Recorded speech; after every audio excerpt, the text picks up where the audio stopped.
What's up, everybody? Welcome to the Star Wars Jedi Fallen Order Spoilercast. Very excited to talk more Star Wars, as always.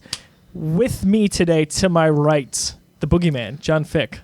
When did that come about? Yeah, I just right made now? it up last night. Last night? I thought about this.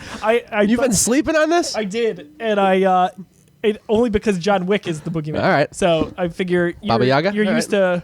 Yeah, Baba Yaga was my other choice. I was going to say. I'll take either. So, yes, John Fick. That's with an F. I'm Josiah Leroy. And to my left, very special guest, my good friend from hockey, Derek Kramer. What's up, Derek? What's going on, guys? It's fun to be here. Let's get some Star Wars in here. Let's get some Star Wars. It's fun stuff. I feel like it's been a while since I've talked Star Wars. I think whenever we filmed our last Hindsight, Yeah, which, I mean, we kind of, fell off a little bit. It's evergreen content. We'll get back to it. We but will. we were just so saturated with Star Wars stuff for I felt like 3 months, with the games and the new movie and stuff like that. Disney Plus, Mandalorian. Speaking of which, this week, Clone Wars Oh, yeah. picks up. So, I need to watch all of that. oh gosh, yeah, you better get going on that. Yeah. So fun fact, Derek, you were actually the third WGR person that we've had at the Geekiverse. I'm sorry to say. I'm gonna take my stab at a guess here. I'm pretty sure T.J. Luckman Yep. was one of them. He was number one. He did our solo spoiler cast. Nice. So when that movie came out, And I'm not sure I'm gonna get the second one here. Jerry White actually. Jeremy, nice. Yeah, he wanted to talk gaming, so we had him on last summer to do our E3 kind of preview show. All right, there so, we go. Yeah. Very nice. Very happy to have you, Derek. As always, especially if you're in the Buffalo area, Derek is on WGR 550. Yeah. So if the voice is familiar, that's why. Thanks for tuning in. You can listen to this podcast on iTunes or Apple Podcasts, I should say, or SoundCloud. And if you're watching, thanks for tuning in on YouTube. So it should go without saying, but we're going to say it anyway. Tons of spoilers ahead for Jedi Fallen Order. It's in the title of the video and the podcast. In the title of the video. Spoilercast. It wasn't a car part cast. It was not a carport. Damn it. I screwed it up. It's none of those. Yes, spoilers. So if you have not finished the game, if you care about it and you don't want to know, just bookmark this and come back after you've finished it. But we'll get to a bunch of things on our list here. First of all, first reactions. What summarizes your feelings towards the game? Why don't we start with John? I thought it was just a bad game. Bad game. I just wanted to Get give out of town. I just wanted to give you PTSD to our prequel discussions. You couldn't. No, it was awesome, man. I mean, I was expecting a lot, and I was blown away. I thought Respawn absolutely killed it. Their first non-Titanfall, non-first-person shooter. They had the Star Wars franchise. First time EA's delivered on a Star Wars game, in my opinion. So, I mean, everything I saw looked great, and the game just blew me away, man. Derek, what do we think? To piggyback off of that with EA and how Battlefront came back, and we were all so excited for it, but then to see it just kind of really fumble They dropped that the ball. opportunity, Yep. and to come back and not just deliver a good Star Wars game, but something with a promising story and great mechanics to it to follow up after patching up the initial bugs on it. What game doesn't have that problem at this point these days? But as long as you address it, you fix it, and then everything runs smoothly after that. It was an awesome, fantastic game that I like to pick up and just replay all the time at this point. Yeah, I needless to say, I always timing right. So I love Star Wars in general, of course, but with this game in particular, it felt like a good video game on its own that happened to also be connected into the Star Wars universe. It was fun to play. Where a lot of times Star Wars games I don't think they try to, but they happen to have to rest on their laurels and say, hey, we're in the Star Wars universe, right? So I feel like I'd play anything that comes out that's Star Wars. Wouldn't say I'd love it.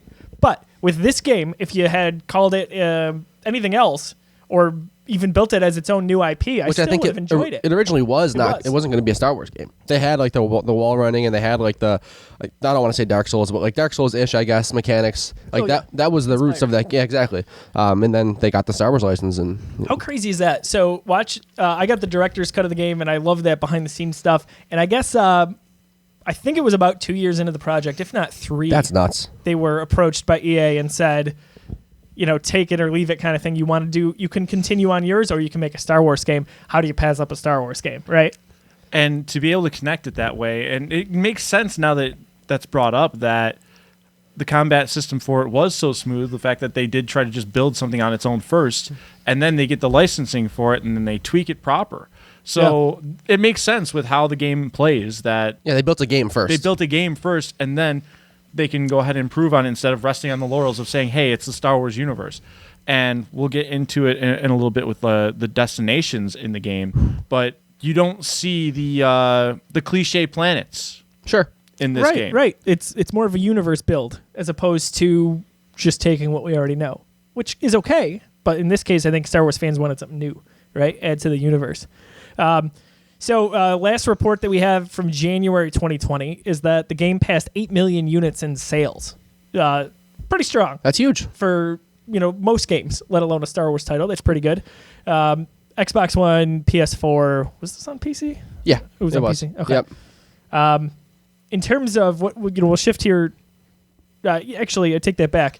When the game was announced, awkwardly. That was E3, right? That was when they said they weren't really doing an E3 show, and one of the game directors was just like in the crowd, and Andrea Renee was like, Vincent Paula. Yeah. And sitting there, and it was so bizarre, and I feel like that was just shoehorned last second to be like, no, let's talk about Star Wars. Yeah, I think all right, we have nothing. We need to like at least announce a little bit. Vince is like he's the founder of Respawn Entertainment. Yeah, I worked on Call of Duty back in the day. Didn't he actually just leave Respawn? I don't know that, actually. I think he did. I think he just like took another EA studio and is like... Oh, no, you're right. He did. He's overseeing... what's he overseeing? It's not Battlefield. Is it DICE? I think it's DICE. Maybe it is. We might be wrong. I'll fact check us on that. We'll talk about that on a different podcast. Yeah. No, I'm pretty sure you're right on that now that you mention it.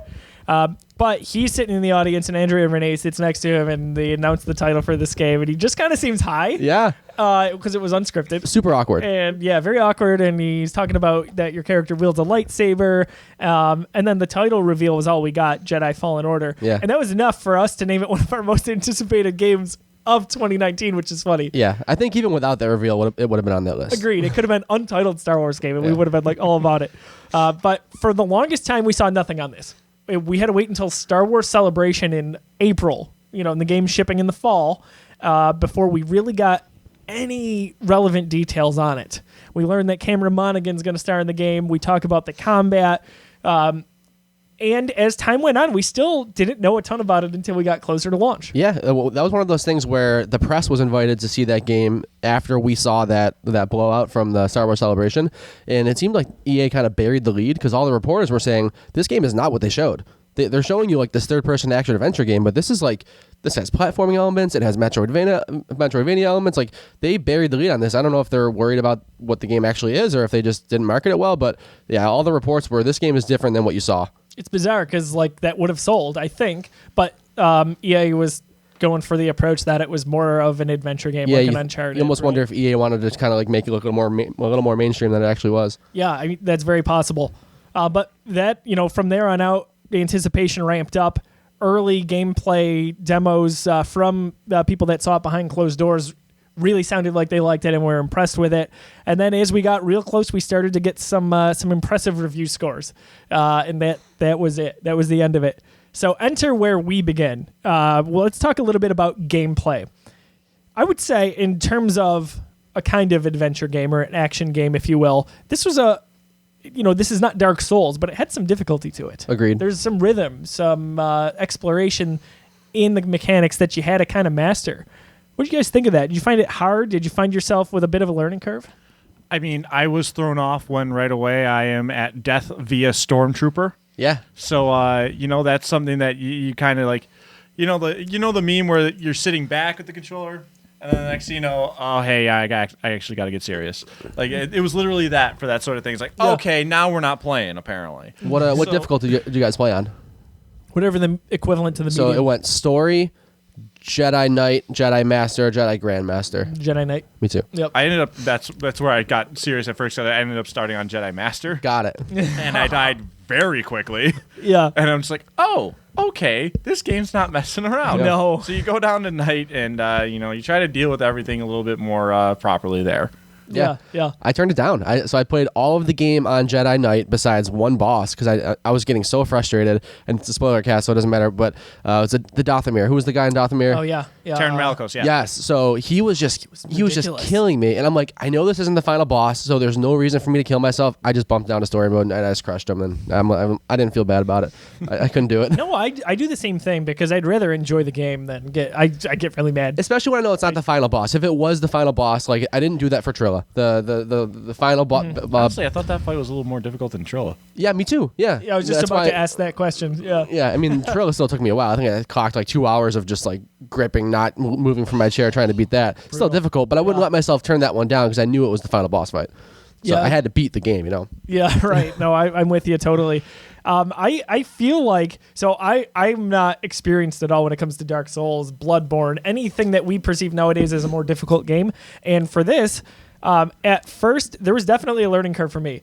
And it took me a while to really get the mechanics down, and I'm probably still not really great at it, even on a lower setting. But that being said, I enjoyed the challenge with it. I thought it was the best lightsaber mechanics in any game to date, I recall over the years. And overall, I thought they found a really nice blend of attack and defense. Sure. Whether you string together some force combos or melee combos, or you had to defend yourself. Like, you had to balance your energy meter. And that I thought was all good. So the other part about it being like the parry system.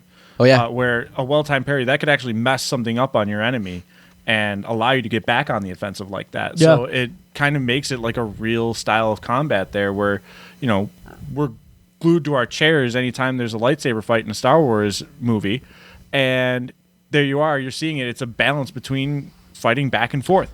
This game allowed to provide some of that balance that if you're not playing it and you're watching someone play it, for example, you're seeing the balance go on again. And you're just like, okay, what's going on? All right, now you're on the offensive. So yeah, it allowed for a tricky balance to it that made it fun, made it different because this isn't just some button mashing. You're not just going in on the attack the entire time. Yeah, these aren't prequel lightsabers. You're not just cutting through an army of droids. There was some weight to it. Exactly. Yeah, it's more what we see. I would say in the sequel trilogy. Yeah. So, in terms of, we talked about difficulty, exploration will kind of lead into my next point here with regards to the story. I'm gonna bridge those two things together: exploration and difficulty. I didn't explore enough because I wanted to get the story done, and because of that, I didn't realize you can get more stims for BD1. I beat the game with 3 stims. That's actually pretty impressive. That's why Trilla took me 3 hours. Same here. So I realized there's 2. Is Zepho the first planet you go to? Think so? Yeah. Yes. Okay. Yeah. Well, first Bogano's the first planet. No, Yeah. Bogano is what I meant to. That's the first one you really do anything on. Yeah, and then Zepho's the first one you really start doing it. Once you get picked up, Okay. yeah. So, when I beat the game, so I'm trying to 100% this. We did the same thing. I know your story. Yes. Well, I haven't played it in probably a month and a half. I've had my gaming plate pretty full here, and I'm really doing a nice job chopping down my backlog, by the way. Proud of you. I feel so accomplished. There you go. Thank you. So with that first planet, so I'm looking at the list of kind of where to find some of these, and you go back, there's 2 stim packs In the same building. right there. Yeah. And I was almost mad, but I felt accomplished because I had beaten it on 3. Same. Had I had 5, I would have taken her down quickly. I know. Relatively speaking. I mean, there was times where I was like, I may or may not have managed to max out the steps. oh my God. By the time I got so to Trilla, I jealous. got to 8. You can do 8? Yes, you I get still to didn't 8. even know that. I thought you had to. Yeah, for some reason I thought there was 7 in my head, but I haven't picked it up in a while. That's Yeah. amazing. There was times I where got like to 8. once I could have been like 50% through the fight, and if I only had 1 stim pack off, I would just restart the fight because I knew I wasn't going to win. Yeah, just kill me now. Yeah. Because the different phases, like who's the guy we mentioned? The Terran Malicos, yeah. Terran. Malicos, yeah. Malicos. So when I was fighting him, there was such strategy to it. Like I had to gauge how many hits I had in that first phase, and then again in the second phase of a 3-phase fight to know if I really had a chance. Yeah, you got to balance out those stims. When you only have 3, which apparently you have 7, Could have more. I do so that frustrating. right. I have the same problem that John had, where I was trying to get the story done because I wanted to get to the end, and stuff had minutely been spoiled for me. You finished the game in like a week or something I crazy, think right? It must have came out on a Friday. I think I beat it on the following Tuesday. You definitely beat I crushed it. That sounds right. I got the text while we were at hockey in the locker room, and I'm like, oh my gosh, someone beat the game already. All right, that was my kick in the pants to like get moving going. on it. I think I took another week and a half after that before I could finally talk to you. Yeah, I think it was the following Friday. So I'll get to what was kind of spoiled for me later on in the show. It was also spoiled for me too. Okay, and honestly, not a horrible thing. And you gave me great advice. You said don't let it ruin it for you, and it didn't. For sure. It didn't. Like, I guess it's not the most surprising thing in the world. I mean, we can say it. We're in the Spoilercast, the Vader thing, right? I've got stuff to talk about, which is why I'm saving it. Got it. But also, I played it on Xbox One, PS4, PS4, Xbox One, which I've got my PS4 glass here. Gotta love it. Gotta love it. It's a great glass. It is a great glass. Yeah. So, with regards to, we talked about difficulty tying into exploration. How about exploration tying into the story a bit? Where did you guys go afterwards? You could go to Dathomir pretty early in the story, and I did not. I waited. Did you? I So you did. got the double-bladed I got the lightsaber. double-bladed saber very quickly. That was another thing that I saw online after the game came out, and I'm like, huh. So I should have gone to Dathomir right away. I actually did it on accident because I went there first instead of going to Zepho as the story said. I'm like, oh, that's interesting. They gave me the option to go to this planet right away, so I might as well check it out. like they're trying to lead me there. They're trying to lead me somewhere, and turns out, next thing you know, he's tinkering something on the bench, and then 2 sabers. I immediately send a picture to my buddy. I'm like, you get double-bladed lightsabers, and it's early. And he was just like, I texted him the picture, and I go, you get double-bladed sabers early, game of the year, 10 out of 10. It's not wrong to say. And, I mean, it's a spoiler cast, so I'm not worried about having to say it. It's like, No. you could...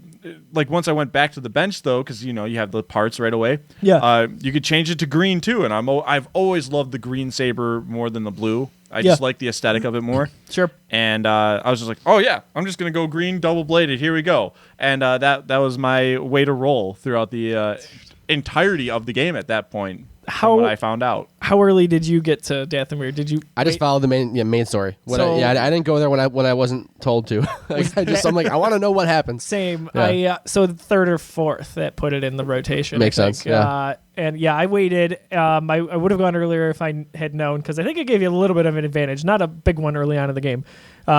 What color lightsaber did you guys go with for majority of it? So green for you. I went green for it. Yeah. How about you, John?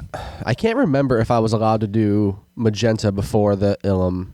No, yeah, that was one of the ones you had to pick at Ilum. Okay, so I must have. I think I was doing purple. Was there a purple option before that or no? Yeah. I think I was doing purple. I went with blue for the majority of the game. I just liked how it kind of worked for Cal Kestis's character. Sure. But later in the game, as I started hopping planets and stuff, I would change my lightsaber color every planet just because I wanted to try them all. Pretty cool. For pre-order in the game, I got the orange lightsaber, which is now free to everyone, I think. I wish it looked better. Like it's okay. That sounded cool, but it kind of just looked like an incandescent light bulb. I think it was a little too faded. I didn't like the. I wasn't a huge fan of the orange color there. No, I'm with you. And I have a friend who didn't pre-order the game and thought if he bought. Orange is his color, and he thought if he bought the digital deluxe version, he's like, of course I'll get the orange and that. He paid $80 for the game and didn't get it. Oh, that's so awkward. Sorry, Aaron. That's an ouch town right there. Yeah. I pre-ordered whatever that might have been the edition above regular edition. Yeah. But I had the Best Buy membership that ran out in September, where like you would get 20% off a game. So I got it and pre-ordered it in like July just so I could lock in that price. Smart. And get the director's cut and all that. That's smart. You knew what you were doing there. It's a veteran gaming move right there from a pre-order standpoint. So let's see here. Story. What do we think overall of the story? Set between episodes 3 and 4, kind of becomes a little bit of a quest at first to restart the Jedi Order. And I love where it ends up, where it's kind of like, I don't think we should do this. Yeah. What do we think overall of how the story fits into Star Wars lore and how it fits as a standalone? Did you guys enjoy it? Lacking? What do you think? The execution execution of what they were going for with the theme throughout all of it to fit between episodes 3 and 4, it really made sense. Mm-hmm. It's a darker story. There's not a lot of success that goes on here because this is where the Jedi have been beaten down. They have lost, and they're just trying to pick themselves up, and the ones that are surviving are just doing that. They're surviving. And you see it through the progression of Seer's story being eventually then told to Cal. step by step. You learn a little bit more of how her failures account into everything. Cal obviously starting off with a half of a lightsaber. It's busted on the other side. And I'm like, I remember, I'm like, so why is that thing broken on the other end? Why is there no butt end on it? Oh, and then I find out, I stumble on the Dathomir. Oh, that's why, because he's going to build a double-sided saber. Okay, that makes some sense. But, you see that, that's a broken lightsaber from his master. Yeah. And then there's obviously the fact that they're on the run constantly. And right in the beginning, they find the Jedi Starfighter, and Prof goes, what was that, 4 years ago? And Cal immediately goes, 5. And he's like, oh, right. Yeah, you would know. You would know. You would know. Damn. And you're thinking possibly, is that his fighter? Sure. We find out, obviously, that it's not. But you're thinking to yourself, is that his? Was that his that he crashed on there because he was on the run? And they do a very good job of it being about bouncing back from your failures. Yeah, which for sure. It's a fun little thing about life. You got to bounce back from your failures, and it was a fun little way to look at it and explore what would be a darker side of everything. Agreed. So it's not like your usual Jedi comes out, is a badass, Right. rule ass, and just take down every bad guy. No, this is after episode 3 where He's an unfinished product. stuff has hit the fan. Yeah. I think I agree with everything you said there. I thought it was a good time frame to put it in because it was darker and unexplored in this new Disney version of the Star Wars canon. Just Rogue One. What's that? Rogue One. And Rogue Rogue One had probably one of the most badass endings. Yeah. But it was dark. Exactly. Yeah. Yeah. People I think are drawn to that a lot. Like people, not necessarily because it's dark, but sometimes it ends up for a better story. Like people love Infinity War. Empire Strikes Back is pretty much everyone's favorite Star Wars movie to some degree. I think things like that speak to people. With the story, I think it was nice because it didn't become cookie cutter. Sure. Where Star Wars sometimes, as we've seen in the sequel trilogy, can fall into old cycles and repeat or be a little bit symmetrical, right? With some of the older stories and retell them. This felt fresh and new to me. Of course. Yeah. So, John, how do you think the story ended up where we got from the beginning and what the objective was, and then we get to the end and it's its own self-contained story, but it's still a part of that universe? Yeah, I think it's really cool. The ending specifically, I know a lot of people were kind of frustrated with it because they went through all of this and they got the MacGuffin and they got the MacGuffin and they didn't act on it, and I kind of like that. That actually sat really well with me the way that ended. It was like that is, I almost said Cameron. That is that is Cal's story. I mean, like it is about his redemption. It's about him not letting go of the past. Don't forget the past. Use it. That broken lightsaber, repair it, make it your own. I don't know. I think he has maybe the most unique protagonist story in Star Wars. And not to mention the other part of that being it allows it to fit within the canon. Sure. We don't have to wonder about these kids that they would be picking up and teaching. Yeah. And okay, they're not there. Yeah, where's the new Jedi? Yeah, Luke's the Jedi at that point. But right. we don't have any questions. There's no loose ends that they have to pick up on, and that's pretty much why it's the most satisfying to me, is that it makes sense. They go through their own adventure, their own adversity, and then we don't have to go ahead and try to interject them into anything else. Yeah, you don't have to shoehorn Luke anywhere in the story. Exactly. You don't have to shoehorn Luke, and they even stayed away from the Clone Wars and Rebels characters because you don't have to tie anything together. They did a great job of making sure they created a story that stayed within the lore and still managed to tie everything up in a way independent of everything else, and like you had said earlier, not have to lean on anything. Exactly. It was largely self-contained, which is a beautiful thing in Star Wars, where we see the Skywalker saga and everything kind of interwoven. That's why Rogue One is a hit. Right. It's its own thing that connects to the larger universe, and there's a lot of parallels between these two, between Rogue One and Jedi Fallen Order. But I think that's what Star Wars fans are craving, is I'm sure we'll hear an announcement soon on where the franchise is headed on the big screen. But we want those self-contained stories, those ones that kind of explore space away in the galaxy from this, this central time period and the Skywalkers, etc. So, with that being said, why don't we get into to some of the characters here? Before I forget, because I don't have it on the list, I heard originally when this game was pitched to Respawn as a Star Wars game, it was not surrounding a Jedi. It was surrounding a character with a blaster. More like a grassroots like resistance fighter. Yeah. Yeah. But they kept pushing for it. They wanted it bad, and I guess Lucasfilm, from everything they said, was like, if your character is a Jedi or someone with a lightsaber, like, it's the Holy Grail. Like, it's got to be right. We've got to, like, they've got to keep a tight lid on everything. Yeah, they're trying to push a bounty hunter game, if I recall. How about a bounty hunter? No, I think a Jedi I would sounds have loved better. 1313. Not from Respawn. I've got a hot take on a certain bounty hunter that I don't think is going to fly. Oh, I think I'm with you. No, let's go. Let's bring it up right now. Boba Fett is a punk bitch. He's such a boring character. Why do people love him? I don't understand He goes either. out like a punk from a blind man with a staff. We're We're with you. were people that deprived in the 80s that was cool? I mean, come on, guys. That's it. And you see, I say these things, and I'm usually on a sports platform, so I don't get much pushback on that. This So is your outlet. if you're listening and you're watching this, Boba Fett's a punk bitch, come at me. You'll get some pushback, but we're with I you. think most people will agree with you. At me on Twitter, at Derek Kramer 49. I'm ready for the fight. Let's go. Bring it to Derek, everybody. So we, regarding Boba Fett, not to get off on a tangent, I would say the Knights of Ren are this generation's Boba Fett. Yeah. Like, I imagine going into Return of the Jedi, whether it's us growing up with those as reruns, if you will, or growing up with them in theaters, like, I feel like Boba Fett was like, oh man, this guy's going to be so cool. And then that's what happened to him. And I felt like that, oh my gosh, the Knights of Ren are so cool.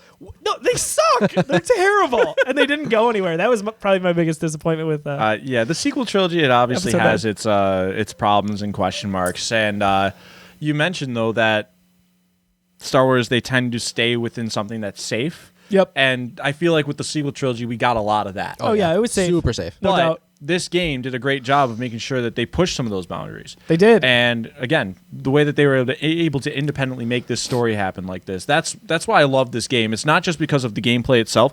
The story was able to drive itself in a way that, yeah, it may have been short for a single-player video game, but at the same time, the replayability of it really is something that allows you to appreciate the story.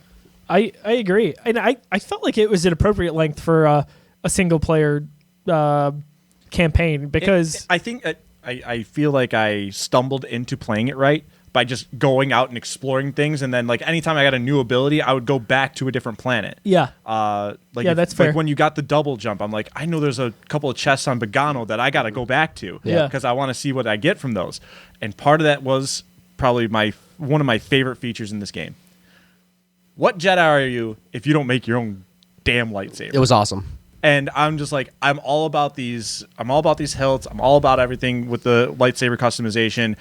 When I'm bored, I'll just go on to like Ultra Sabers and I'll just be like, I'm looking at this even though I can't afford it. Sure. And, the one thing I'll say about like the exploration and the chest and the customization, I wish there was more than just the ponchos. Because I didn't even wear the poncho. I just didn't look that cool to me. Jacket instead. And I wish there was more cool jackets. Yeah. You know, I wish I could have had. I wish my Cal looked a little different. There was one. That's some options. But the lightsaber, So cool. The lightsaber scavenger hunt made up for it. Like if you got a poncho, you're like, damn, I'll go get the next chest and we'll try from there. But I was just like, you know what? Let's keep hunting. Why? Because the lightsabers, I'm cool with this. For sure. I felt like, that was a little bit lacking. I changed everything that I could just to kind of use it because I knew there wasn't going to be a lot of it. But like the paint scheme, you could change for BD1 and for your ship. That was okay. You know, there was whatever. There were some cool ones. The BD1 paint jobs there. Yeah. You didn't really care much for the ship because you're not seeing it. You never see it. You see it in a cutscene here or there, but yeah. That was hit or miss for sure. I liked with so there was one outfit. It's kind of early in the game that I don't remember how early, but anyway, it looked like Luke's gray outfit from Empire Strikes Back, and I made that into Cal's outfit. Like that was him, and then I had a blue lightsaber, and I was like, oh, I'm kind of like that was non-poncho, right?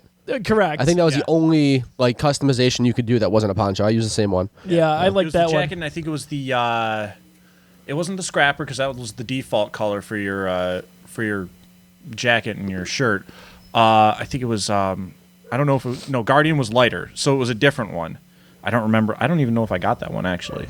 But yeah, the darker ones, you could easily do that and play it off like that. That's cool. And no, I just think that I'm with you. If they had more of the customization of the jacket and the shirt, that might have actually killed it even more so than all the ponchos. You should have made the ponchos fewer and far between, like make those more of exclusive things that you have to hunt for. Exactly. Yeah. Instead of a lot of options for I just those, didn't see what they were going for with the punch. I didn't really like it, but hey, to each their own. Yeah, to each their own. Good thing it's only customization from an aesthetic as opposed to gameplay or something. Yeah. Agreed. And the other thing with exploration too on this is, so a lot of times, I wouldn't say games intimidate me, but they do.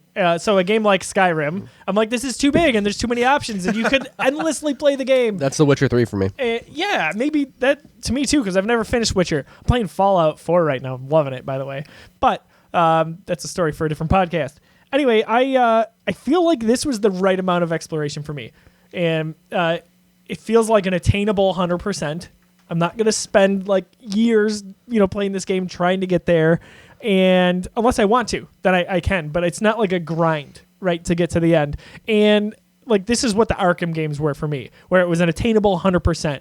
Not that every game needs to be like that, but I appreciated it. It didn't feel like just this vast open galaxy, really, I guess. Yeah, we've gotten to the point where there are some games that are open world just for the sake of being open world. That's not attractive we to don't me. We don't always need that. I agree. I'm becoming to love linear stories in my ripe old age of 28. But like, the last time you have the game, like the last time I want to sink into side quests that I just really don't care about. Yeah, exactly. Someone on IGN said on GameScoop that side quests are exactly that. Like, why didn't they make the main cut? Yeah. I'm like, oh yeah, I never looked at it like that.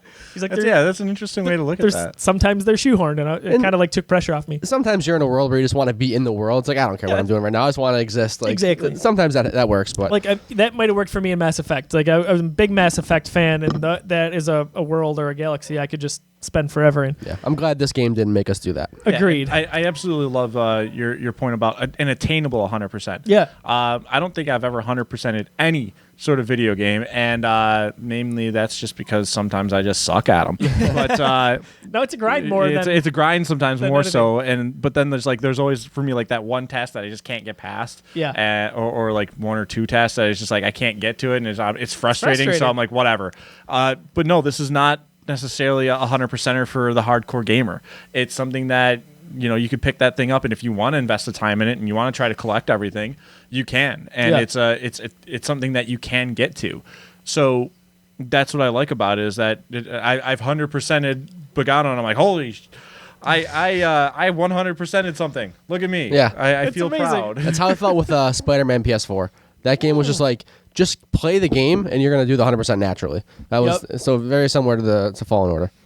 I did 100% that. I didn't get every trophy. Oh, no? There's some trophies that like some of the what's it called? Like some of the time trial stuff. I didn't gold, but you could still 100% So if you got bronze. Okay, so you don't need any of those specific. This is Spider-Man podcast now. You don't specifically need like bronze, gold, silver. You just need enough coins, so you can just go back to some of those easier ones and get gold on them, as opposed to getting bronze on a bunch or like silver on a bunch. But regardless, yeah. Well, in this game, I don't remember if I said this earlier. I'm 95% of the way. Okay. So I'm getting close. I haven't played it in probably, like I said, a month and a half, but it'll be something I pick up shortly. So some of the characters here we'll talk through. We'll start right with Cal Kestis, Cameron Monaghan. Yeah. I was a big Cameron Monaghan fan from Gotham. I loved his rendition of Jerome, a.k.a. the Joker. And he was just, he's a good actor there, brings a lot of passion, and he's good for a comic book role. Shifting gears, he's actually been a Star Wars fan like his entire life. Like wanted to play Dash Rendar in a movie one day. That's what he wanted to do growing up. And I think this is incredible because he got to be in his own video game. Yeah, he got to be the next Dash Rendar. Yeah, he really did. So when he was announced at Star Wars Celebration, or when the trailer showed him, I'm like, oh my gosh, that's my boy. That's my boy Cameron. I thought he nailed it. Again, we talked about it, right? Unique protagonist. Yeah. So his relationship with, I always say it wrong, Seer. Seer. All right. I thought like you sear a steak. I thought their dynamic was pretty good. Yeah. Because it didn't, again, fall into the old tried and true Star Wars Master Padawan relationship. Theirs was broken because they're broken people. Yeah, and they were telling their story through other failed relationships, They both had very similar relationships, just on the, adverse end of that. Yeah. BD-1, I want to bring up next because I think he's one of my favorite Star Wars droids ever. You hate K2, right? Is this? Yeah, I'm not. Okay. I don't hate K2. I'm just. I never real quick, remember though, who I before- get into with that. Yeah. Real quick though, my Don't hate take on K2. Cal, my take on Cal, especially with the sequel trilogy that has now come and passed. Yeah. I think, and this is one of the reasons why everyone loves Empire too, is there needs to be some sort of way to relate to the characters in a time of failure, and I think that's where Cal and that character really succeeds. For 2 movies in that sequel trilogy, we just saw Rey come in, be badass, leave. Yeah. And you never really saw her mess up until the final movie of that trilogy. Sure. And that's why I think there's many terrible reasons why people don't like Rey. But one of the reasons that I didn't love Rey, I thought she was still a good character. But one of the reasons I didn't truly love her was because of the fact that all she did was move in, be a badass, and leave. I can't relate to that. I'm bad at a lot of things. Josiah plays hockey with me. He can see that I'm not the greatest on an ice rink. You are good. Just 2 hands there. 2 hands. 2 hands. See, I have a fatal flaw. I don't know, man. The pros do it with one hand all the time. Cal is a guy that he's broken. You have to build him back up. He's not an all-star killer. He's not even a legendary Jedi. right? He's not a Jedi. He's not someone that you just mow down stormtroopers. Yeah. Right? Exactly. I died Yeah. by a stormtrooper. Yeah. I died on is that very first fight. blasphemy. Yeah, in a Star In Wars. the Star Wars universe. It is. And, Yeah, and- like especially with the most recent lightsaber combat game being The Force Unleashed, Yeah. and you're just mowing down stormtroopers Yeah, he's left great. and right. Yeah. You're not even necessarily Starkiller. You've got to deal with the hardships of what Cal is Yeah, and what for he's sure. had to deal with. So they did a great job with all sorts of that. And again, Cameron Monaghan, it makes sense that he's a huge Star Wars fan because he killed it. He was very good with it. Yeah, you knew his heart was in that role. For sure. It was clear. It was weird to see him play in a relatively docile role. Like he's not super all over the place, emotional in this. Emotional to a different degree. He's very grounded. Yes, he's, that's he's, a good he's word. on tone. Like he's one-dimensional. Sounds like an insult. It's probably not the right phrase, but he's What about just even keel. yeah. There it is. Right, grounded But is that's a the good word. Jedi way. Yeah. Yeah. Yep. So And even so, his relationship with his master, man, that Clone Wars or the Order 66 Oh, mission my was God. one of my favorites in any I Star think it Wars was game. my favorite. Well, in this game at least, yeah. Yeah, it's up there for me. The emotion, they captured it so well. Probably The build-up, like you're going through this training like simulation, Yeah. and you know what's about to happen. We all know what's about to happen. right, but knowing your character doesn't quite understand what's going on made Yeah. it really as emotional, if not more than when we see it in Revenge of the Sith, when Order 66 is happening, because we've got a real connection to Cal Kestis, whereas maybe we don't have a connection to some of those Jedi that are getting mowed down in Episode 3. Yeah. But man, did they nail the tone of that whole mission. That was just incredible. Kudos to Respawn on making sure that one was executed properly. It reminded me a lot I hate of myself. of Scarif from Rogue One. Like we know this whole crew of people is about to die, and they did the impossible. They made us care about these characters, but like we know they're not going to make it. Yeah. It just you just knew something the characters didn't know. Oh yeah, for and sure. it was just very intense. Makes a big, and it's funny because a lot of people think knowing the end result of an event or a story will maybe lessen its impact. And it can. It can, but I think more often than not, it's probably more 50-50 than you think. I wouldn't say it's more often than not. I say it stands out when they do it well. So it stands out so well because the expectation is that I'm not going to care because I know what happens. So in more of a Rogue One, challenge to do it well. It's so surprising and it hits so differently with this game because it's like I know what happens in Star Wars and I still care about these characters. not to mention where you are in this story. Quite honestly, I'm a little surprised somebody didn't die. Sure. Oh yeah. So- I am too, for sure. But that last mission, when you're running, that's intense. You're Yeah. thinking, first off, okay, Seer's dead, and I don't know if Cal's going to make it out of here. Yeah. Like, they could have ended this on an Empire style, and, like, They don't could have had him going out for the holocron and like destroying like, it and he destroys sacrificing and then himself. he dies doing so or something. Like, I'm running, and I'm thinking, am I going to make it? Is Cal going to get out of this Could they thing? have done that and continued the open world aesthetic, where you're exploring after? Of the course game? not. Well, they would have broken the. Yeah, they would have could have like, done something, They would have but- given you a little splash screen, like you're Well, back to the the way that events they- before the final battle. Yeah, like that's what they did, though, is they put you back to the events before that battle. Sure. You can't ever revisit that battle, Yeah. nor that planet. So I think they could have done that. yeah, it would have been a little immersion breaking, but like if for the sake of the story, if it But made I the was- most sense, I they was could have done it. sincerely debating, am I gonna be able to? Yeah. Is he gonna live through this? Let's talk about that one right now. We'll skip ahead. No, we can't skip Greasy Money. Well, do you want to come back? All I want to say is I think Grease is one of the best characters, like best side characters in anything Star Wars period. I love Grease. I did not care for him at first. Oh my god. Yes, At I agree first. with that. I was always Greasy Money. No, and at first I was like, he's a little too casual for me. But then as the story progressed, I was like, I like this guy a lot. He's so funny. He's like the dad of the ship, right? He just wants to be included. Became the dad of the ship. That's more so what it was. Like when you first meet BD1, I'm like, all right, this droid is lovable. Yeah. And then he's yelling at my droid. Because you are Cal. That is your droid. Sure. He is yelling at your droid because he's standing on those damn couches, and it's like, don't yell at my droid. Get out of here with that. I took Grease's side. I'm like, that's a nice couch. Get off there, BD1. That's funny. Don't yell at my droid. This gentleman's letting us into his ship. I loved. Yeah. So Grease ends up being, at least for me, a great character. BD1, like I said, is really one of my favorite Star Wars droids ever. I love K2. I really like BB-8. I think they did a really nice job with BD-1. Unique droid, not one that we had seen that kind of style before, to my knowledge. No. Right? Reminds me of like a ATST or something like that. Yeah, exactly. There's a mini. Yeah. Kind of a mini version of that. That's what I thought of. Adam Herr of the Geekiverse described him as a puppy. Yeah. I'm like, very puppy-like. That's he's your dog companion, right? He's loving, he's whimsical, he's kind of whatever you needed to be. And he sometimes gets into trouble. Yeah. He does. He absolutely does. I liked when you needed him to unlock a crate, and he kind of did like that little spin move. I thought that was charming. But yeah, BD-1. So sound effects come from Ben Burt, who did all the sound effects for every Star Wars movie ever, which was kind of cool to have such a mastermind behind that. Let's see. I think that was it for our good guys. I did want to mention. Seer was another character that let's talk her because she's going to bridge to where I want to go. Seer Seer's my thoughts on Seer are as complex as the character becomes. At first, you're just trying to do something for her, as she knows that the Jedi. She knows who you are as a Jedi. She knows of this place, and she knows of the Jedi. And then you find out, okay, so she no longer practices in the Force. Okay, why? Yeah.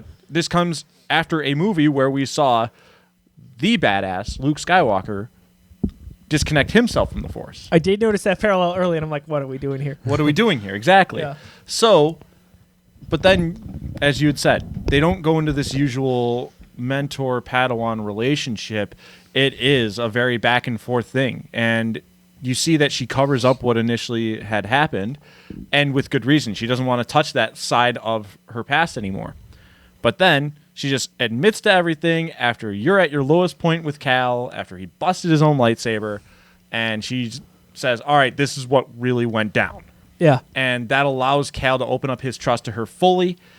Next thing you know, the two of them storm in there, and I'm feeling bad when she gets flung like a little tater by Vader. Yeah. She's like a rag doll. I'm like, oh, she's dead. There are some- I just started liking you, and you're dead. I did not like how monotone and even keel she appeared to be throughout, as we're talking about praising Cameron's character for being that. But with her in particular, I felt like as time went on, okay, now we know why she's kind of like, she's grounded. She's trying to hold these emotions in and this power because she is really powerful, and it got away from her. And it led her down kind of a dark path. You know, the more we talk about it, the more we see the parallels between, I guess, Luke and Ben Solo's relationship, right? Like he closes himself off from the Force. He made a different kind of mistake, and that made Kylo Ren. This here, with her relationship with her former Padawan, I really, really enjoyed. Me too. So the second sister, right? Trilla, Not, yeah. not the ninth? Yeah. Second, yeah. She might be my favorite character in the game. I really, really liked her path because she felt more dark side than a lot of antagonists we've had on the big screen, where it was a place of raw emotion. Like she got screwed over big time, and that was intense because of the way it happened. Like she was tortured, right? Like she was essentially by Vader's inquisitors, and she becomes an inquisitor, and in the whole arc that goes there gives such deep meaning to me. And like she's easily one of my favorite Star Wars video game characters ever. Honestly, I felt like she was not as angry as she could have been. Like she could have shown a little more of the rage and the raw emotion from what happens to her. Instead, I kind of saw an overly cocky, I want to kick your ass. She was cocky for sure. Yeah, it's like almost too cocky. It was like almost off-putting for me. Like I didn't hate her as a video game character, but I was like, you seem kind of, you're a Bond villain with your cockiness. I'm going to beat you at some point, and you're going to look really stupid. My turning point for her was when we find out the first time that she tips her hand what happened. Yes. Whether you believe it or not right away. Yeah. And need the validation. It was the first time you get the reveal of her face, and they're separated by that little wall. Yeah. I think I'm closer to your side. I really like Trilla. I think she's I feel like she could have been better. I just like I said, I could have seen a little bit more emotion from her to like really get some of the hatred. And gotcha. I got more of a smug villain out of that. I mean, she's definitely arrogant, and I feel like that comes from a place of insecurity, which is, I think, why that was portrayed well. But listen to this guy. He thought she could be better. Coming from Mr. 8 Stim Pack. We had 3. Yeah. She was really hard to beat. I'm just kidding. Well, she wasn't easy to beat, but I thought Malicos was a lot harder, and I feel like that could have been a character that you could have I wonder how many explored a little bit more. How many Stim Packs you would have had for Malicos? I had 6 at the time. Oh my gosh. I would have had 3 probably, right? Or maybe 2? 3. I think 3 standard, right? I don't know. I think you had. No, you don't. You get there, I think. Do you start with just... I thought you started with 2. Maybe I got 1, but I definitely only had 3 at the end. Yeah, same. Oh my gosh, what a game changer it would have been. Yeah. A little less frustration and a few less hours shaved off. Or a few more hours shaved off. So, well, those hours were put in finding those. To be fair, it's very true. The best part about it is that sometimes I just stumbled ass backwards into them. I'm like, oh hey, that's a stim. There you go, buddy. Yep. Damn you. I looked. No, I didn't really look. Yeah, like half of the time I stumbled ass backwards into those things. And I'm like, oh, neat. That's a yellow container. That'll help. And every time, that's garbage. I'm telling you right now. At the point I hit 5, I was like, is he allowed to keep getting more? And it keeps getting at it. And I'm like, okay. What a problem to have. All right. Yeah, it was a great problem to have. You could just use those things very freely without consequence at that point. Oh my gosh, that's hysterical. I want to talk to more people who've finished the game. Let us know if you're listening or watching how many stim packs you had at various points. You know what? Cut that from the... I don't want to know. No, I want to know. I don't want to know how it just don't look John at the comments. Just don't look. That part's not going live. I'm going to cut that. Were you more Derek or more John and Josiah? We want to know. So we also saw Saw Gerrera. I thought that was a nice tie-in to not just Rogue One, but more so his Clone Wars and Rebels version. And the voice actor was pretty spot on, I gotta say. They did. I don't know the name of the gentleman, but they did a nice job with it. Are you sure it wasn't Forrest Whitaker? I'm pretty sure. Well, I don't know. Now that you question, I'm not sure either. I'm just. I mean, they got him to look exactly like him. Maybe that's a testament to how good this individual was. If it was not, yeah. The clone troopers. So any clone trooper you see in the game that is in a flashback is voiced by D. Bradley Baker, who voices them in the Clone Wars animated series and Rebels. Forrest Whitaker did voice Saw Gerrera in this game. Did? Yeah. And that makes sense then. Yeah, they got him. That's cool. Why the heck wouldn't I have known that? I don't know. I just assumed it was a voice actor, like that wasn't Forrest Whitaker, because it's Forrest Whitaker. Yeah. That makes it so much cooler. Holy crap! Think about that, everybody. Forrest Whitaker voiced a Star Wars game, not just appeared in a movie.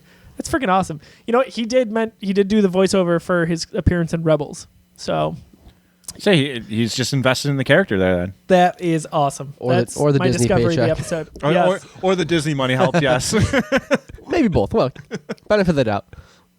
Save the dream. Save my paycheck. So let's talk about it. I can't wait any longer. The scene, the moment reveal. Because I'll tell you. Can I slam one character in particular? Yeah. One more.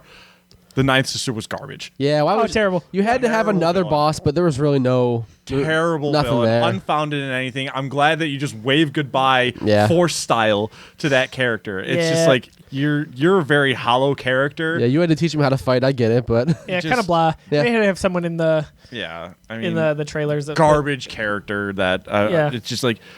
Throwaway, literally. It was a throwaway. You literally throw her away. And it was an appropriate send-off, I think, for a bad character. You see that fight her once, you deal with her, and then you send her off the origin tree. Yeah, it just That's a big tree. not great, but served her purpose, I guess. But so the big reveal is obviously there's symmetry here with Rogue One. That Vader moment in Rogue One at the end of the movie is one of my top probably 3 favorite Star Wars scenes ever, if not definitely top 5. It's so well executed, and we get what I thought was an incredible reveal here. So this, by the way, is what was spoiled for me. And me. Yes. So this was spoiled for me during the final boss battle against Trilla. So what I did was I was done with the game almost. I went on YouTube Yours for is some. worse than mine. So I was just trying to get some help to beat Trilla. Get more stim packs. In the thumbnail of the video on how to beat Trilla was the screenshot of Vader standing right behind her. So I'm like, why? Why? we're going to make the thumbnail for this Darth Vader to get people back. No, I'm just kidding. We're not going to do that. Well, it's a spoiler cast. Right, but what if someone hasn't finished the game, just like John, and They're goes to scrolling search through. for it? Yeah, so Why are you watching at that point? That's your fault then. no. It was the thumbnail. Yeah. So it's It was an edited stupid. thumbnail. It was not an auto-generated thumbnail. Like that was edited. 100% Yeah. because I probably That saw the same sucks, one. yeah. Yeah. So mine was much earlier in the game. I actually wasn't even looking for Star Wars or Star Wars help in this case. I was uploading a video for the Geekiverse, and in the feed, of course, is Star Wars Jedi Fallen Order, and it's about Easter eggs, and Darth Vader is right there. And I kind of mentioned to John, I said that, the ending was kind of spoiled for me to a degree, and he said, don't let it bother you. And I didn't, and it made it no less awesome. Yeah. Yeah. It really didn't, because, again, knew it was coming, and it was still epic. I've always been of the like that if something gets spoiled for me, I still need to see it and experience it for my own. I got thanks to LaShawn McCoy about Endgame. Oh no! As someone that works in sports, that happened. It didn't help that he's misspelling names on me. But Tony with an EY. Yeah, you got it on everybody's filters. And I'm just like, Dude. "Oh, dang it, McCoy! Why'd you got to do That's that?" such garbage. And, Yeah. I mean, What a jerk. I don't. kidding. He obviously didn't mean to misspell it. I don't think it just he just ended up doing that. Man, that would have been Because some dark otherwise, stuff. people that muted it on Yeah, got Twitter her on the filter. would have very successfully been able to just been filtered. Yeah. But because he accidentally misspells Tony Stark's name, everyone gets got. Yeah. And every Bills fan, I People thought, were hated mad. him for a moment. People were mad. And That's why he was cut. R.I.P. my That's why dog he was Tony cut. Stark. Brandon Bean was like, enough. The minute that happened, just you're Gone. gone, buddy.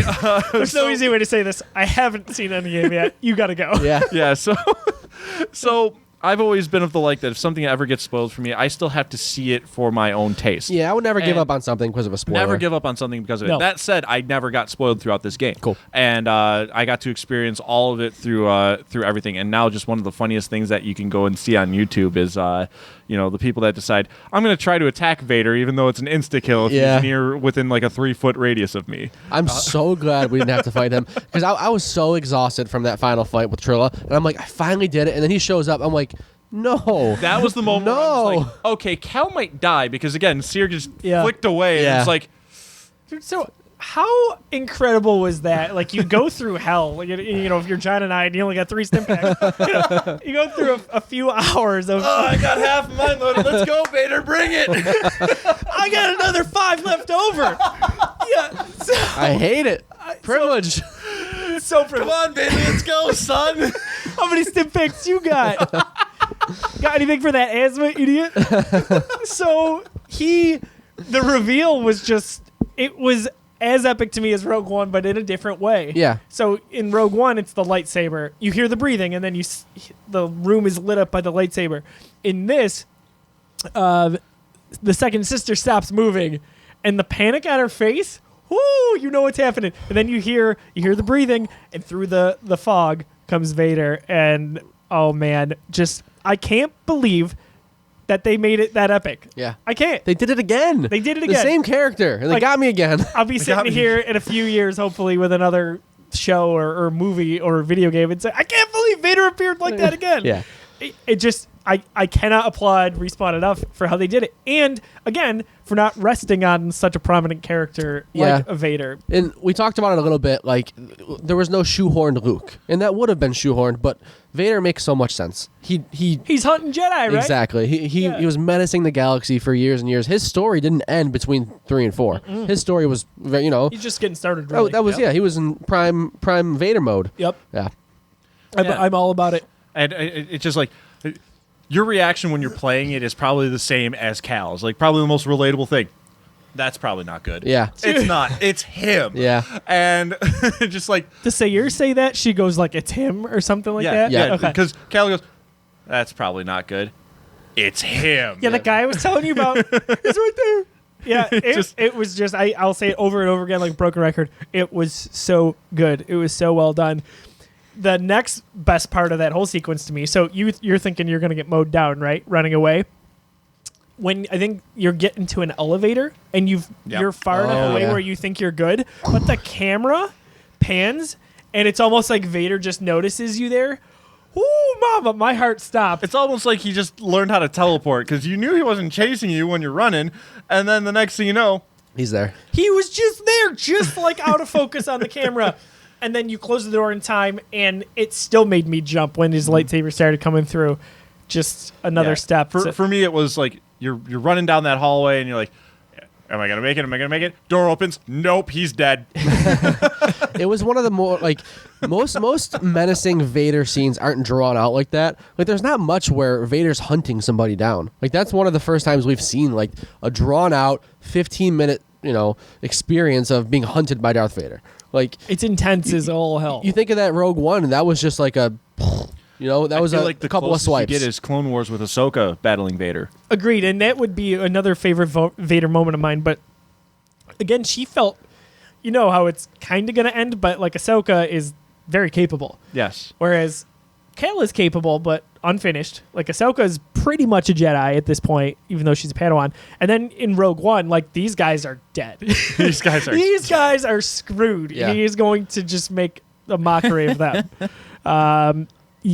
So I just, even though I saw that thumbnail, I can't, like, it's a scene I watch over and over again. Yeah. I get excited talking about it. It was a great way to end the game, to make it that one last panicked rush out of there, like get out, because very fulfilling. It was very fulfilling ending, and I was worried right at the end when he busts the glass open. I'm like, oh come on, don't drown now, buddy. Yeah, you just escaped Vader. You're going to be fine. I knew he was out of the woods.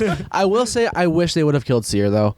I feel like her sacrifice was kind of lost when she was the one who pulled him out. It wasn't like the first time when you thought she's dead, the way he just flicks her away. It's it shows how powerful Vader is, but like all that character development for Seer, and then she's literally just going to be flicked away like that. Now, I knew then she wasn't dead. I'm like, okay, you're talking about after. I'm talking about, I think she should have died like when she showed up again. Exactly. Yes. I agree. I think that would have been possibly like, Cal, get out of here. I've got this. Yeah, and that's what she did. Like she's taking over Vader, and like I think that's when she should have died, and that should redemption. Exactly, because they use the same trick twice. Like, oh, she's dead. Oh, she's not. Right. I think that would have been. I was ultimately happy with the way the game ended, but I would have liked that too, because I think it would have added a little more impact, a little more weight to the situation. Not that it needed any more intensity. Yeah. Because but at the same time, to have her be able to see the ending of this mission too was that's cool. Was also still fulfilling in its own right. But again, for the setting of when this Star Wars game takes place, I'm just a little shocked that a major character of the group does not end up getting taken out. Yeah, nobody got. Nobody got. Yeah, that is kind of. They all got more than they got though. So Marshawn Lynch approves of Jedi Fallen Order's story. I'm gonna get mine more times than I got though. Great callback. I'm gonna let you just keep going. It was a great call. There's gonna be so many good sound clips and honestly GIFs as well from this episode. I'm really excited about editing. So with the story ending how it did, it's fine if we never get anything else Jedi Fallen Order again. Like, I like that it's self-contained. So I agree and disagree. I don't want to see more of. I keep want to say Cam's story. I don't want to see more of Cal's story. But I do want to see another game like in this engine, another Star Wars Jedi : something. Do you want to see a sequel of sorts, or do you want to see a game like it? Game like it. I want to see this game again, but another Jedi. Like I want them to keep different this adventure. Exactly, probably the same time period. Like I think that makes a lot of sense for when the Jedi are on the run. Maybe even a different time period here, possibly between 6 and 7. Sure. Where Oh yeah. you have an entire new Jedi Order coming along, and then it's destroyed. Maybe you get that kid on the run. Oh, and that'd they're be dealing a with fun the Knights of Ren. Dude. That'd be a fun bridge. They'd be dealing with the Knights of Ren A instead. redeemed Knights of Ren. Not a disappointing Rise of And Skywalker. so then they become your new baddies that you got to deal with on a constant basis. Actually- There's a very similar formula you can use for this now. Yeah. That's a really good idea. So that should be like Jedi Fallen Order 2. Yeah. Because video game companies like to name things with a number because why not? Because of sales. I think the title was strategic. I think the where that colon is strategic. I think the next game will be Star Wars Jedi : something else. Gotcha. Another subtitle. It's funny because I complained about it in our lead up to 2019's most anticipated games. I was like, why is the colon there? That doesn't make any sense. I think it's for the subtitle. I think it makes a lot of sense. I hope it was well thought out. Yeah. I hope it's not just a stupid mistake. Yeah. In most things with Star Wars are planned out. Some things. No, this We'll say. it was very well executed with what they did with it, and you can very well see another game like this Yes. in one of the newer storylines because of the fact that these movies are all out now and the newest trilogy is done. Yeah. So if they want to try to keep going in another direction with this, well, guess what? You can give a call back to this most recent trilogy, and there's a timeline where you could plug this in. Now that 7, 8, and 9 are done, you can start filling in a little bit more between 6 and 7 Yeah, specifically. you don't have to worry about any unanswered questions. Yeah. Everything. Because Yeah. there's a lot of You've got the questions end- between 6 end and 7. results. Yeah, There absolutely. are. Still, yeah. Yeah, JJ tried, but there's still a lot of questions. I can't wait to dive into that period because that's 30 years, right, between 6 and 7. I mean, if you told me tomorrow there's going to be Jedi Fallen Order 2 and it's going to take place right after that fall, and maybe you're one of like Luke's former students or something on the run, Yep. Yeah, like hell yeah, sign me up for that. sure. Or in your case, you're saying it's Jedi something else, also good. So I think they've built a really nice foundation. Respawn, I would love a Titanfall 3, but Same. But what I wouldn't want is a continuation of this exact story. I don't want Right. them. you want this done. Yeah, right? yeah, exactly. Destroying the MacGuffin is the ending of Cal's story. They now just live their lives dealing with it, taking out some Empire schmucks along the way before eventually just passing away peacefully and not getting got because they did what Marshawn asked of them. They did. They really, they wanted to know Marshawn's input on this. What about, is there any possible DLC that would make sense for this? I don't know that there is. I don't think so. Because I feel like it's so contained in this universe and these 4 or 5 planets that we have. And I don't know what makes sense after that story that we had. I feel like possibly an addition to it, like, just still being on the run and having to take down one more baddie along the way would be the most sensical you can do with any sort of storyline DLC. Otherwise...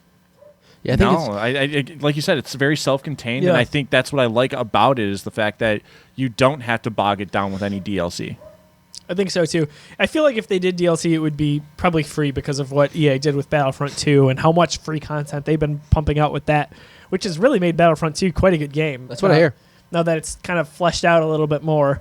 And I liked it from day one, but from where they are now, oh my gosh, it's kind of night and day with, you've got your Clone Wars DLC and the sequel trilogy DLC. It's quite impressive. So that remains to be seen. I don't feel like there's going to be any plans for it, but yeah, I don't think so. I think if there's going to be anything else, it's just get on board with that next game. I'm totally fine with it, being where it's at and then moving on to another Star Wars game because, man, what EA took over in 2013, I think. That Disney, Contract? Yeah, I don't know. I believe it was 2013 because Disney Sounds took right. over in 2012. Okay. And here we are. We've only got Battlefront 1, which was very, very much a shell. We got Battlefront 2, which I enjoyed quite a bit. We had our whole controversy around the launch of that game. And then we have this. Well, don't forget a bunch of canceled projects. A bunch of high-profile canceled projects. Yes. I mean, Amy Hedding's Amy Hedding's game was not Visceral. Those were 2 different games, right? Was she at Visceral? I think she might have been working with. She was at Visceral. That was her game. Amy Hedding's game was the Visceral Studios game. We saw we saw more of that than we did Jedi Fallen Order back in the day. Like we knew way more about that game. We saw like a whole little in-depth studio tour. We saw models, mock-ups. We didn't know names or anything like that, but we knew it was supposed to be like an Uncharted style. I can't believe that's not happening. And it didn't happen. And there's another unannounced game that was canceled too. So there was And also, and we're going way back now, but when EA took over the license, they canceled 1313, which, you know, Sad. another kind of bounty hunter game. And then they canceled a game where Darth Maul was going to be the protagonist. Oh, I don't know about that one. Yeah. Yeah. So it would have been an action game, and you would have played it as Darth Maul. Interesting. I feel like we kind of got that. We got our double-bladed saber. Yeah. Force user. Went to Dathomir. We're good. I feel like 1313 is a project that And might be we didn't resurrected. get chopped in half. We're good here. We made it out. So did Darth Maul. He lived for many, many years after that. He still got chopped in half, though. He still did. got. Yeah. He got. Enough Game of Thrones talk here. I feel like... That's a bad pun. Shut up, John. Turn John's mic off, everybody. Where does this rank for you guys in terms of Star Wars games you've played over the years? I think for me, it's up there. I really enjoyed first Force Unleashed. Mm-hmm. Thought that was a good game. No, that was a good game. I enjoyed the Lego Star Wars games over the years. Yes, those are always a blast. those And are we're always getting a another blast. one of those very soon. Hopefully this year. It's supposed to be this year. So for me, this is high up there. This is one of two for me. Yes. Oh no! I've only played this game and then the original Battlefront 2 for the original Xbox. And that, as a matter of fact, that's where it is for me. I have it as my second favorite Star Wars game behind Oh no, Battlefront 2. this is my number one of only two games that I've played. Oh, I know. It's like you've only played two. Yeah. This is my second favorite to that game. Yeah. Okay. I understand what you're saying. Battlefront 2. Just because Battlefront 2 for the PS2 and the original Xbox was so far ahead of It was its time. so much Yeah. fun. That It game was so awesome. groundbreaking. That story was It was a great. pack-in story game was- for my Xbox. The story was great. The multiplayer, you could just go around and just mess around with that. And it was Vehicle ahead combat was awesome. It was Like, ahead of its time in that. Couch play. You could have on the couch multiplayer with that and just do whatever you wanted to do. Yeah. The Conquest, the Planet Conquest mode, that was a different take on the gameplay of its structure.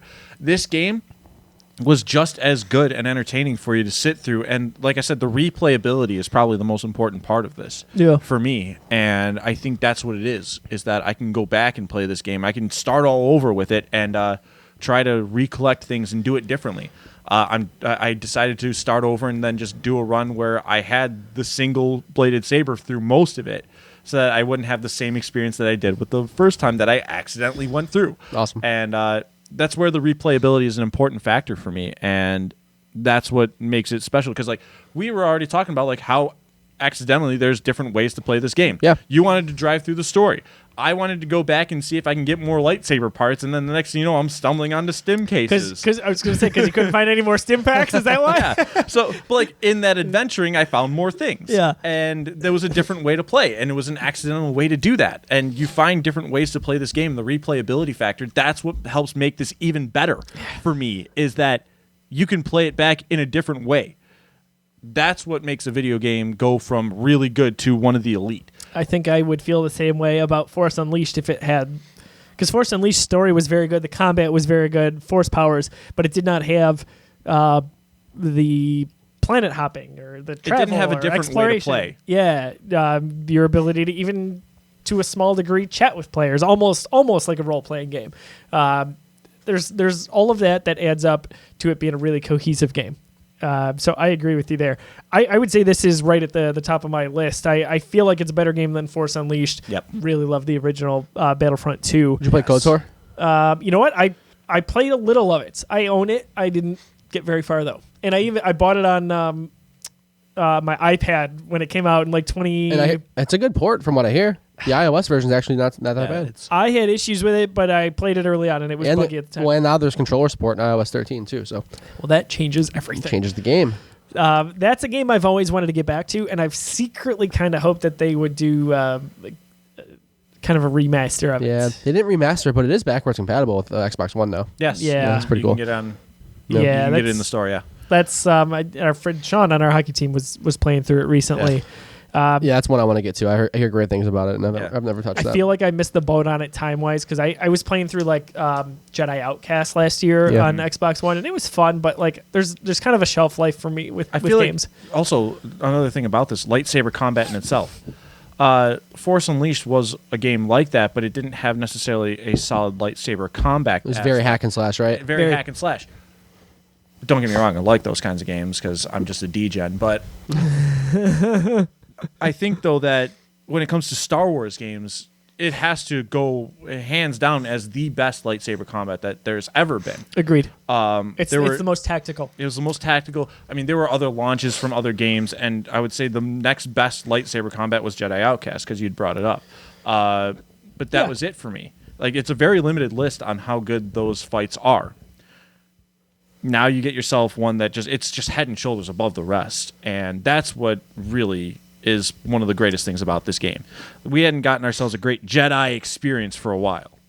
Or Star Wars experience, really, when it came to gaming. It's been a long time. So hopefully EA kicks into gear some of these Star Wars games, or lets the contract expire, because let's face it, we've only got a few years left. So Star Wars Jedi Fallen Order actually won Geekiverse's Game of the Year 2019, well deserved. In a year that it had a lot of good entries for Game of the Year. Jedi Fallen Order was the one that stood above the rest. So we're happy to. Was it my Game of the Year? I don't recall now. I don't remember, but everyone had it in their top 2, I believe. It became I'm sure it my was. Game of the Year when I stumbled ass backwards into the double lightsaber. 10 out of 10. 10 out of 10 Game of the Year. That was it. I think it was mine. Battlefront 2, the original, by the way, is free with Games with Gold this month on nice. Xbox Live. Oh. So it is backwards compatible on your Xbox One if you want to revisit that. And I love that story, telling the point of view from the clone. Yeah. Or the clones, I should say. Any final thoughts here? Any other moments that we want to discuss before we wrap up this episode of Spoilercast? I think we did well. I think so. It was a good flow. Yeah. You know? It was a lot of ground to cover. It was. Much like the planets that you have to bounce Yeah. We didn't talk about Ilum very much. That was a really cool scene. Thank you. I wish there was Yes. more to Let's do do it. with that one. Because, But first off, Zepho is so huge in itself that I feel like it kind of makes up for that. sure. Kashyyik's the last planet I have to 100%. I always and I'm forget about dreading it. Kashyyyk. Yeah. I don't really like Kashyyyk that much, No, but that's too much yeah, fun. we don't- I didn't like Kashyyyk as much, but I feel like though with Zepho, you end up in where the Empire's mining, and then there's 2 different tombs you got to go through, and then because again I'm just exploring things wherever I wanted to go. You get to the Venator shipwreck. Oh, yeah. And that one, I was just like, dang, where do I... can I get out of here? So you went off the beaten path with this, because that's what I Yes. did post-game. Yeah. That is almost a little bit like Rey scavenging I was chasing that stupid little floating droid, and I'm like, get over here. Oh, this is a whole new shipwreck. I'm going to go in here. Get over. What is that? Yeah, Ooh, shiny. Yeah, exactly what happened. that's how you end up with so many stim packs. Chasing squirrels. This guy. Go chase But- a damn squirrel. This guy's chasing butterflies, and he finds all the stim packs. Oh my gosh, that's hysterical. That is my favorite post-game, post-end of the story that I've kind of followed through. Going through the Venator and just, oh my gosh, there's so much to get in there from collectibles, and there's a ton of enemies in there too, Yeah. which I died quite a few times. That was a good scene, or sequence, I should say. So back to Ilum, that was one of the things that I was most excited to ask you about after the game. Yes. We got a very cool reveal that Ilum is Starkiller Base. We see them digging out the trench for Starkiller Base. Not to mention that if I had just watched that episode of the Clone Wars where Yoda has all the Padawans on Ilum, mining for the kyber crystals. So that was very cool to go back to that planet. See that, and then now we know that the Empire was building Starkiller Base before the First Order. There's a lot of cool stuff there. What a reveal that was. So you definitely were waiting, because as soon as I finished the game, you texted me that picture. Yeah, and you're like, what? I lost it. Because you And missed you missed it in the cutscene, right? Well, do you see it during the Yeah. story? You do, yeah. When you're traveling to it, I thought only on the second visit. I could be wrong. I saw it in the story, so I must have visited twice then. I could be wrong. I thought you only saw it for some reason on the second visit. It's very possible, though. Yeah, that I'm wrong. And I could be as well. I was doing this, Yeah, in between sure. my travels. So if you don't know, when you are traveling to Ilum, you see the outline, essentially, of what becomes Starkiller Base, which is so cool. So I didn't even pick up on that. Yeah, This has been a theory for years. this that is the shot. Yeah. No, that's... it's pretty awesome. That's definitely it. Yeah. So Very this cool. has been a Star Wars fan theory for years, because there's visual dictionaries. There's so much Star Wars lore outside of the novels and movies that Ilum was calculated at the same distance in space or position in space that Starkiller base was. And it made sense because it was run on karma crystals too. Of course. Yeah. So there's that too. But Lucasfilm never outright said it and confirmed it, which they do for a lot of things. However, there we go. There's our confirmation, and that's when Lucasfilm finally said, "Yep, it's in the game now. That's canon." That's pretty freaking cool. To get that in a game is awesome. Yes. So going back to it after I've beaten the game was all the more exciting. Like, as soon as you texted me that picture, like, I was like, skip the credits. I got to get back to my go ship. back now. I got to go back to Ilum right now. Yeah. And I did, and oh, man, it was cool. Speaking of which, when your ship comes out of hyperspace and you see the planet in view every time you travel to a planet, I was really a fan of that because they use the same aesthetic that they use in Rogue One when you show up to Scarif. So you're going through hyperspace, you kind of like slow down, and then the text appears on screen. Oh, okay. It's the same style. That's I very cool. appreciate that attention to detail. I like that a lot. Yeah. I think even just the hyperspace in general was so cool. Just to be on the ship and all of a sudden go into hyperspace, I'm like, this is to be able to walk around and just see it happen out the windows. Like that was awesome. Yeah. That was very Mass Effect to me. Every time you'd go traveling to a planet, I'm like, all right, I'm changing my lightsaber. I'll be right back. Yeah. So you walk all the way to the back, and then you walk back, and you see it in the windows. Hey, sit down, kid. Sit down, kid. Not now. I'm tinkering my Got saber. things to do. I'm changing my lightsaber from green to purple. I'm changing the sleeve. Give me a second. Shut up, Grease. Oh, man. Don't you dare disrespect greasy money. I'm getting a different end of the saber, okay? That was the name of a mission, right? What is it? Was it? I don't know. Greasy money? I'm pretty confident it was. I thought that came out of Twitter. I don't know. Probably to get yourself out of the Haxian brood. Oh, yeah. That was I'm cool pretty scene. sure that was a thing. I'll have to look it up now. Yeah. Oh, my gosh. I'm so happy that we brought that up because usually it's like, all right, we've crossed over every bridge, but I wanted to mention Ilum and I didn't have it on the notes here. That is really cool. If you haven't traveled back, travel back. It's worth the 10 seconds to look at. I would say favorite planet to deal with, though, was Zepho. Based on just how many different elements, and then you end up like I sometimes just got myself lost and I couldn't find my way back. Sure. And it's like, damn it! But so sometimes like my gameplay was just that. But then next thing you know, it's totally made up for when I stumble ass backwards onto another. I don't want to hear about the stims anymore. I hate this. Ooh, is that a 7th stim pack? Ooh, shiny.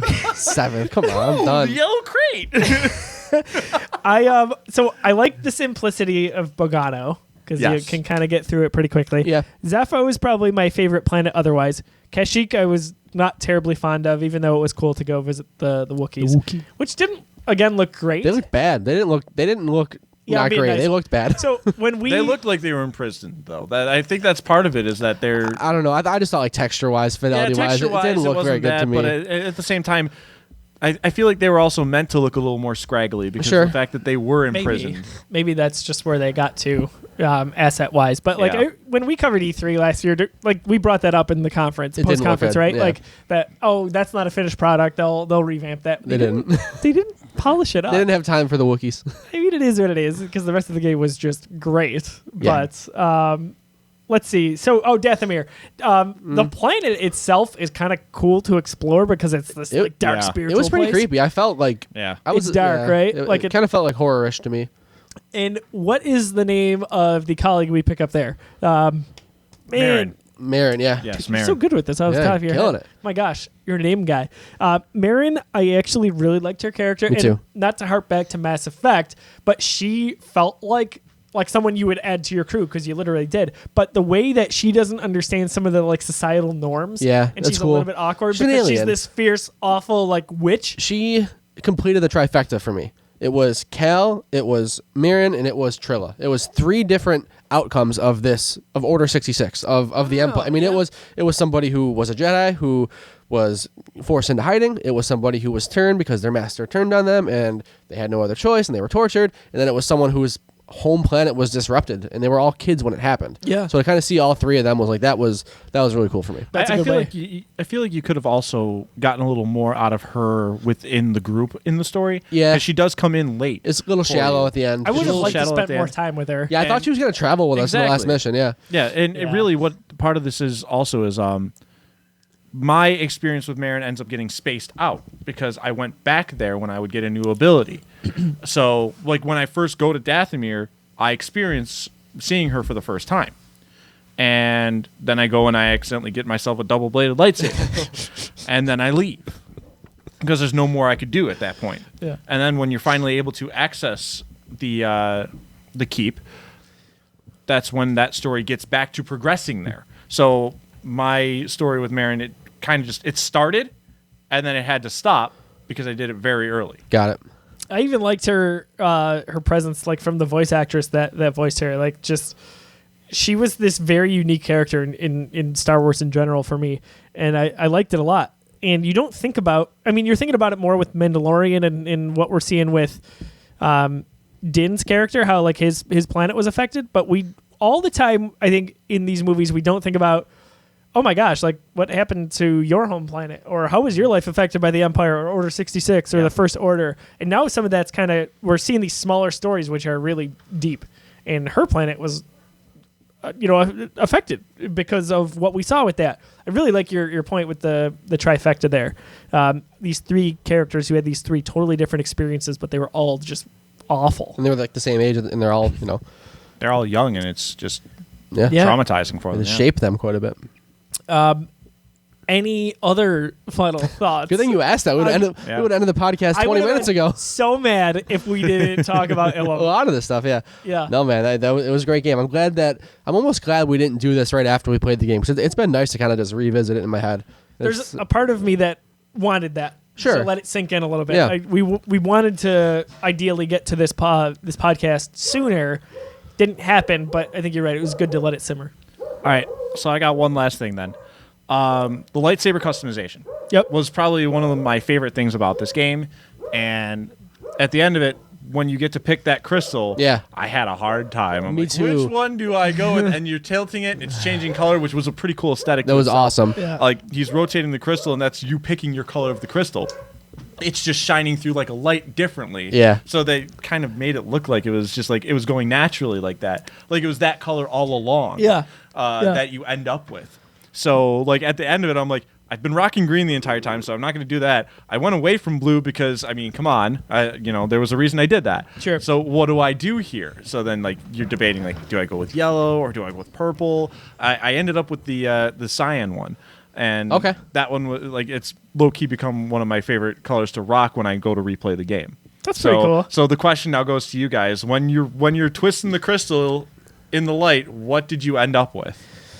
I ended up with, I think the standard blue actually. You went blue? So boring. Lame-o. I was going towards green, and then I was like, you know what? I made it this far with blue being my predominant color throughout the game. I just wanted to stick with Wanted to lock it in. Yeah. So I wanted to finish the journey. I don't know how, but I knew that it wasn't going to be permanent. So I knew that I was going to be able to I think I saw someone on Twitter say something like, don't worry, when you get to that point, you can switch it. So I was hoping it wouldn't lock me in. Yep. That would have been pretty cool for the story if it did. But so I went with the magenta because it was just very different, and I fell in love with it. I almost went with that. I was very close. I liked it a lot. Yeah. I almost went purple. It was between those two for me. I legitimately, it's funny you say that too. Like I was staring at the screen for a minute, just kind of like this. Oh, it took me a while. And I was like, purple. What's the choice here? No, Miss Windy did that. Oh, that's okay. What about this one? And like, I really took a long time. And I think that's probably why I just went back in particular to blue, because I was like, I want to finish my journey.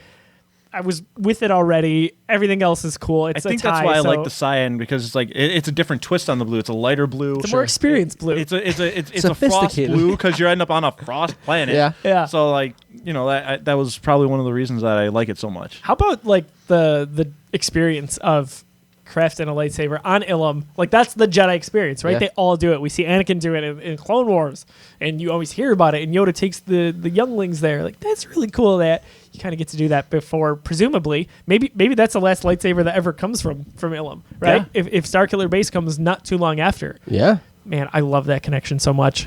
That's so. Like Starkiller Base obviously is a huge deal in Force Awakens, but it's so background with the connection here. What a great job. Love it. Anything else that we missed? If you got it, keep bringing it, boys. I think I'm good, man. It's good stuff. So we'll wrap up More here. stim packs. No. So many stim Oh, packs. Derek's wrong. He had 9. Garbage. I think 8 is maximum. Yeah, 8 is the maximum. I know. So many stim packs. I'm so livid right now. Well, it is what it is. We beat the game, man. Yeah, we beat the game. We're through it. We enjoyed it. Why don't we wrap up? Final final thought each on the game if you haven't covered it yet, and where people can find you on social media, and what projects you'd like to plug, whether Geekiverse or something else.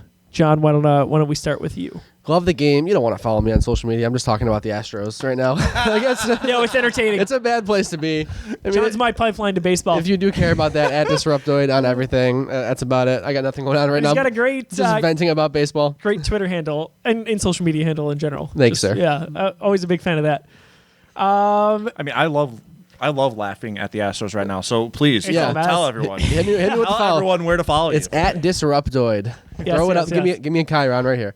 There we go. So John's always talking about baseball, hockey, video games. I've enjoyed. John and I are very similar gamers. We find these very similar experiences. We know what each other likes. That's been kind of a fun thing over the last year, particularly in the Geekiverse. So whether you find that your gaming tastes are similar to ours or not, there's going to be a good conversation. So it's a good follow. Appreciate that. Yeah, absolutely. Derek, where can people find you on social media if they're not already following you, and what's going on from a plug standpoint? What a compliment there, first off. You can find me at Derek Kramer 49. In addition to tweets about the Bills, NFL draft, and hockey, I am every now and then going ahead on some of the stuff like a Star Wars game or Pokemon. Yeah. My thing about this game was my thing about this game was I had bought Pokemon Sword and Jedi Fallen Order at the same time. Oh, that's a tough one. And I'm like, Oh, okay, you had that debate, right? I did. I was trying to balance this, but Jedi Fallen Order took over for me. Yeah. Like it was That's fair. the game. And I'm very happy to find out that it was your guys' game of the year because it really did deserve it. And it was gripping, and that's why now I'm trying to catch up on Pokemon Sword. So yes, at Derek Kramer 49, where you can find me on Twitter. I have also been happy to be a new member of the 716 Sports Podcast. You can follow them at 716 Sport Podcasts. So I'm part of that team as well. And I've got plenty of things that are either in the pipeline or something of the sorts. We were doing the Raging Buffalo podcast where it was a habanero hot takes, where you got to see this idiot eat a pepper and try to dish out a sports Did take. you miss a hockey game because of that? No, I thought you did. no, it was because of something else, but it was that same day. Oh, okay. Because I was, That's hysterical. yeah, I Eric was the one saying that. Oh, it was because he ate a hot pepper. No, it wasn't because of that. It was because of something else. I had to work after that. You don't have to So- justify it. It's just it would have been I had funny to if work that's what it after was. that, but no, I was fine. It's just a very stupid thing. But those videos will also now be a part of the 716 Sports Podcast family. Awesome stuff. Also, Derek, we've got a really nice thing that we are promoting. So we play ice hockey together, but we're a part of something special in Buffalo, the 11-day power play. So you've been a member of this since. I've been a member since the community shift started 2 years ago. Playing for Team WGR 550. That's also where you can hear me. I'm on Saturdays with Sports Talk Saturday with Nate Geary as the host there. But with Team WGR, I've been there for that one for 2 years ago. I played twice last year, and I'll tell you, 2 shifts of 3 hours of hockey within 12 hours of each I'd other. pass out. Yeah. It was within half of a day of each That's other. brutal. That's the tough part. This year, the schedule is favoring me so well. I am playing not once, not twice, but thrice in the 11-day power play. So that is there as well. The link to my 11-day power play page is the pinned tweet on my Twitter page at Derek Kramer 49. So It's the best way to find it. and the humble brag. This is not a humble brag at all. This is just me being a jerk. I am the leading scorer of Team WGR over the past 2 seasons, and I have not let my boss know the end of it. Yes. And why should you? Exactly. So I'm playing alongside Derek this year in one of his 3 shifts, not all 3. Really excited. If you aren't aware, it's an 11-day straight hockey game. Takes place at Harbor Center in downtown Buffalo. Proceeds go to a number of places, including Oshai Children's Hospital, Roswell Park, and Camp Good Days. as Really well as good. Make-A-Wish Buffalo, and I do believe there's a new beneficiary. It's not coming to my head right now, and it's going to kill me. But you can find it on the link Yes, on you your can find it on the link. your Twitter. So Also, make sure you hit Josiah's page for it as well. that's right. We're all on the same team here. The goal for the tournament is $2 million this year, I think. Right? It's $2 million because they've It was The first year when they originally did it, it was the same 40 players.